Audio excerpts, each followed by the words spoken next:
Rebonjour, ou bonjour tout simplement si vous n'avez pas vu la vidéo précédente. Quoique en même temps, bonjour tout simplement parce que les deux vidéos ne seront pas postées le même jour. Je vous retrouve donc cette fois-ci pour un tag.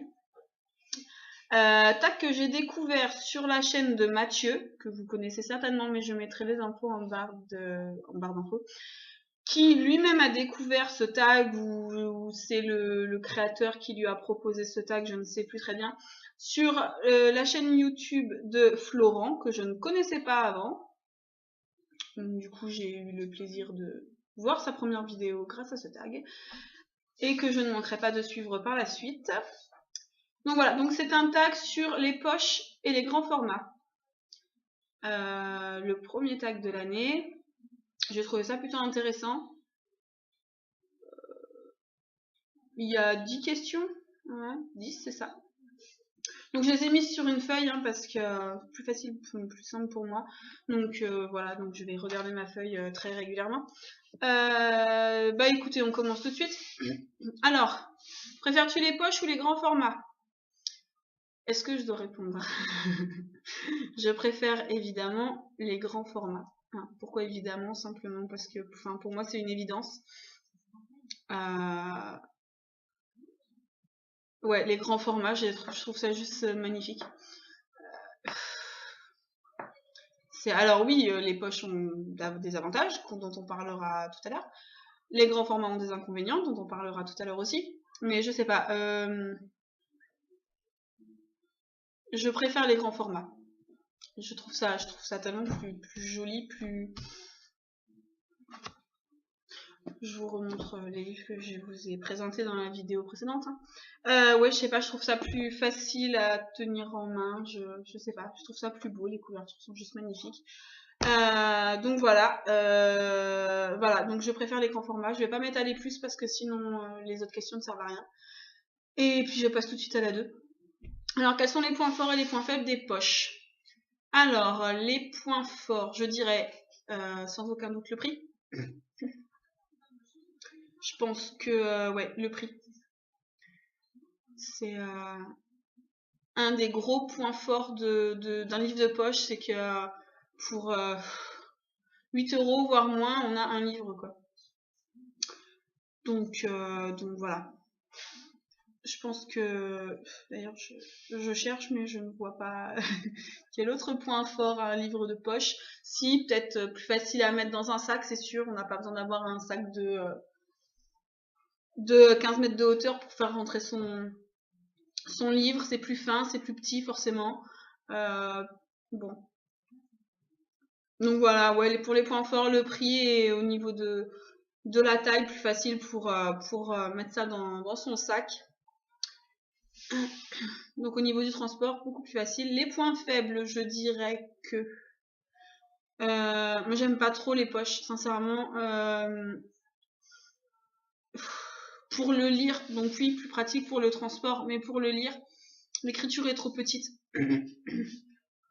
L'écriture est trop petite et je prends moins de plaisir à lire un livre de poche que de lire le même titre en grand format. C'est très clair ce que je raconte, mais c'est pas grave. Donc voilà, donc au niveau de la lecture, ouais, je trouve ça beaucoup moins facile. Après, moins joli aussi, que ce soit au niveau de la couverture ou une fois rangé dans la bibliothèque. Ouais, j'aime moins quoi. Enfin, je veux dire au niveau du dos, oui, parce que j'ai appris que c'était un dos et non une tranche. Donc au niveau du dos, une fois rangé dans la bibliothèque, mis à part le titre qui change, sinon c'est la même tronche quoi. Donc je trouve pas ça. Ouais, je sais pas, j'aime pas trop. Mis à part ouais, certaines maisons d'édition qui font quand même un effort là-dessus. Mais sinon ouais, non. Ça serait pour moi un point faible et pour moi avoir une jolie bibliothèque, bah, je trouve ça quand même beaucoup plus agréable, même si mes bibliothèques sont dans ma chambre. C'est pas grave, pour le plaisir de mes yeux, c'est important. Alors, question 3, quels sont les points forts et les points faibles des grands formats?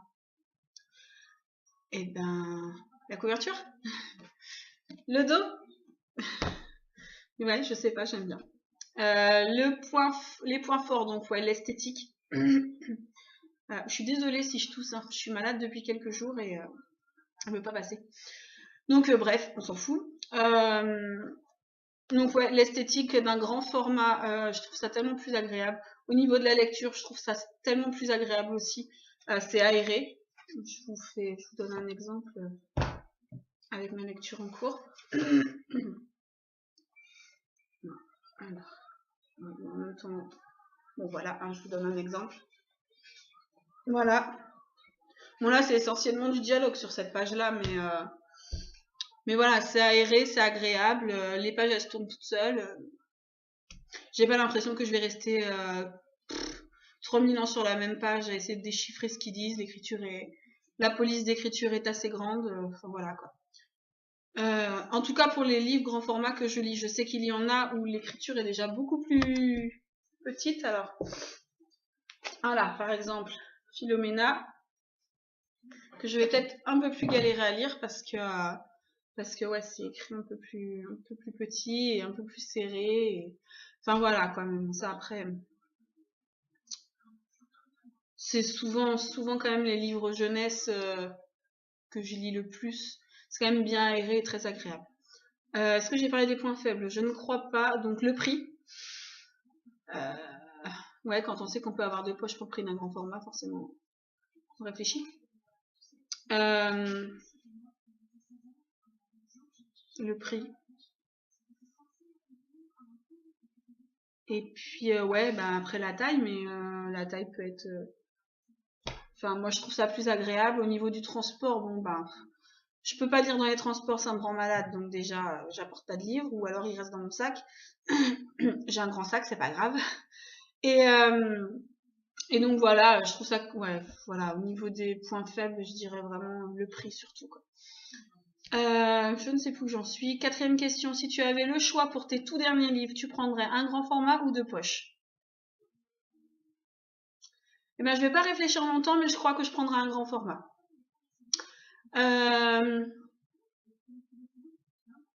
Ouais, je préfère être bien à l'aise pour lire un livre que me galérer les yeux et pour lire deux poches, quoi. Enfin, après, c'est un choix, mais ouais, je crois que je prendrai un grand format pour le plaisir de le ranger après dans la bibliothèque et qu'il soit, enfin voilà, qu'il fasse joli. Je prendrai un grand format. Ouais. Question 5. Quels sont les livres poche ou grand format que tu as préférés? Alors, en poche. En poche. Ils sont aussi sortis en grand format, mais je les ai lus en poche. Il y a Les Musso. Bon, j'en ai pas lu beaucoup, j'ai dû en lire 2 ou 3 peut-être. Mais j'ai bien aimé. Il y a aussi Confession d'une accro shopping, ou du shopping, je ne sais plus exactement. De Sophie Kinsella, que j'ai bien aimé aussi, mais alors franchement, j'ai galéré à les lire. L'écriture très petite. Heureusement que l'histoire est prenante et marrante, parce que sinon, je crois que j'aurais abandonné. Donc voilà, donc pour les poches, j'en ai pas lu énormément. J'en ai beaucoup dans ma palle, mais j'en ai pas lu énormément. Si, les Milady romans, j'en ai lu quelques-uns aussi. Bon, après, c'est pas... c'était bien, mais c'était pas des découvertes de fou, quoi. En grand format que j'ai préféré. Donc déjà, il y a Simone Keles. Alors, c'est pas des gros coups de cœur, mais je passe à chaque fois un excellent moment quand je lis ces bouquins. Il y a le tome 1 d'Insaisissable. J'ai pas lu le tome 2 encore, c'est pas grave.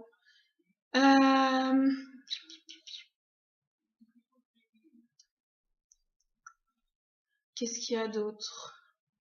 Faudrait que j'aille voir dans ma bibliothèque, mais là pour le coup, qu'est-ce qui a été le gros coup de cœur?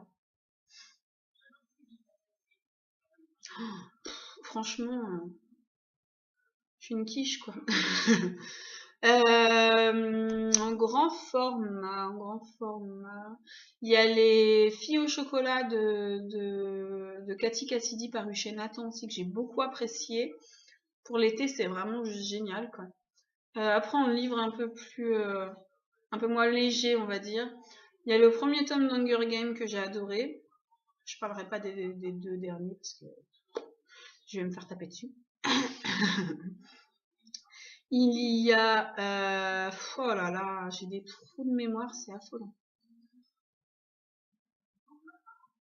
Bon, ça me revient pas, j'ai des gros trous de mémoire. Ça reviendra un jour peut-être. Mémoire de poisson rouge, bonjour. Donc, question 6. Oui, c'est ça. Quelle maison d'édition préfères-tu pour les poches et pour les grands formats? Pourquoi? Alors, pour les poches, il y a énormément de pockets dans ma palle, dans ma bibliothèque. C'est pas pour ça que j'apprécie spécialement cette maison d'édition, mais bah, je trouve ce que je veux lire là-dedans.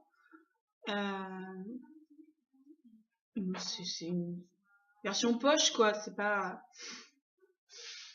Après, oui, il y a Milady Romance qui fait des couvertures très très jolies. C'est pas de la grande littérature non plus, donc bon, après, c'est pas une maison d'édition que je préfère. Je préfère 100 fois plus les grands formats quand même. Ouais, bah en poche, on va dire Pocket et Milady Romance, malgré que voilà, c'est juste parce que j'en ai un certain nombre dans ma bibliothèque et dans ma palle, mais sinon, c'est pas des maisons d'édition que j'affectionne et que je vais acheter les yeux fermés, quoi. Alors en grand format, il y a la Martinière Jeunesse, que j'adore. Pas la preuve, hein, de toute façon il y en avait 2 dans ma palle de ce mois-ci. Il y a la collection R. Alors au tout début j'achetais juste tous leurs livres et puis bon, maintenant j'arrive à me calmer un peu parce que le budget il en prend un coup. Si j'achète que des collections R tous les mois, j'ai plus rien pour le reste. Après il y a les Michel Lafon aussi qui font de très très très belles couvertures. Et puis les histoires sont plutôt pas mal. Les Albin Michel Louise aussi, que j'aime beaucoup. Et puis ben voilà, au niveau de mes préférés, ouais, je dirais ça. Alors pourquoi les couvertures sont magnifiques, les histoires, moi j'adore. Bon, il y en a un certain nombre que j'ai beaucoup apprécié, dans ce que j'ai lu en tout cas. Et puis voilà. La Martinière Jeunesse, le point positif, c'est que bon voilà, leurs livres grand format, ça reste un prix, une somme assez importante. Mais bon, là, je vois le Simonel Keles, il est à peine 15 €. Je suis désolée, je crois que ça va reprendre les quintes de tout, ça va être sympa pour finir la vidéo. Enfin bref, donc voilà, donc ouais, le dernier Simonel Keles, il est à 15 €, le Vertige, il est à peine 16. Bon, ça reste des sommes, hein. Bon, après, Vertige, je l'ai eu d'occasion en gagnant un chèque Amazon sur un site quelconque. Donc voilà, j'en ai profité pour le prendre. Et puis voilà. Ensuite, donc, qu'est-ce sur cette page? Justement, on y vient. Que penses-tu de la différence de prix entre les poches et les grands formats? Est-ce que j'ai vraiment besoin de répondre à cette question? Je ne pense pas. Enfin, sincèrement, voilà. Bon, un poche égale, enfin, un grand format égale 2 poches. Voilà. Hein. Après, c'est un choix qu'on fait. Donc, moi, les grands formats.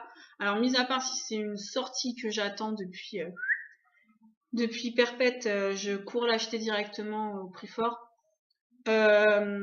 Sinon, j'y réfléchis à 2 fois et j'essaie de le trouver d'occasion. J'essaye, ou alors j'essaye de me le faire offrir. Genre là, le Simonel Keles,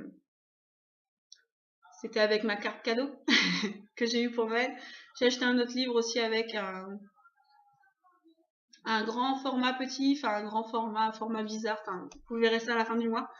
Voilà. Mais bon, sinon j'aurais juste acheté un seul livre si ça avait été de ma poche, on va dire. Voilà, donc bon, après le prix, est-ce que c'est justifié? Je ne sais pas. Je sais pas du tout. Je sais pas. 8e question. Quel livre grand format et poche souhaites-tu le plus avoir? Alors dans les poches, les mélodies romances, ça ne me dérange pas du tout, malgré l'écriture assez petite. C'est des histoires assez... enfin, pour celles que je lis en tout cas, la plupart c'est des Central Park. Donc c'est des histoires assez très légères, quoi, on va dire. Donc pas de prise de tête au niveau de la lecture. En une journée, le livre est avalé, aucun souci. Donc ouais, ça me dérange pas de les avoir. Après, souhaites-tu... Enfin, s'il fallait que je choisisse, j'en prendrais aucun. Je les prendrais tous en grand format. Le compte en banque serait pas d'accord, mais c'est pas grave. Et les livres en grand format, bah, tout le reste. De toute façon, c'est très simple. Dans ma wishlist, il n'y a que des livres en grand format. Il n'y a que Gone que j'ai commencé en poche et que donc je vais, si un jour je me décide à lire le tome 1, terminer en poche. Mais sinon, ouais. Je suis désolée. J'achète vraiment que des grands formats. Donc, question 9. Dans ta bibliothèque, as-tu plus de poches ou de grands formats? Si je vous dis poche, vous me croyez? Non, j'ai 2 bibliothèques, bon, pas complètement remplies, on va dire une bibliothèque et demie de grand format. Et j'ai, enfin, donc de grande, et j'ai à peine une petite de petit format. Donc, voilà. Je vais pas vous faire un dessin. Il y a plus de grand format que de poche. Et 10e et dernière question. Quelle maison d'édition voudrais-tu qu'elle sorte des livres en poche?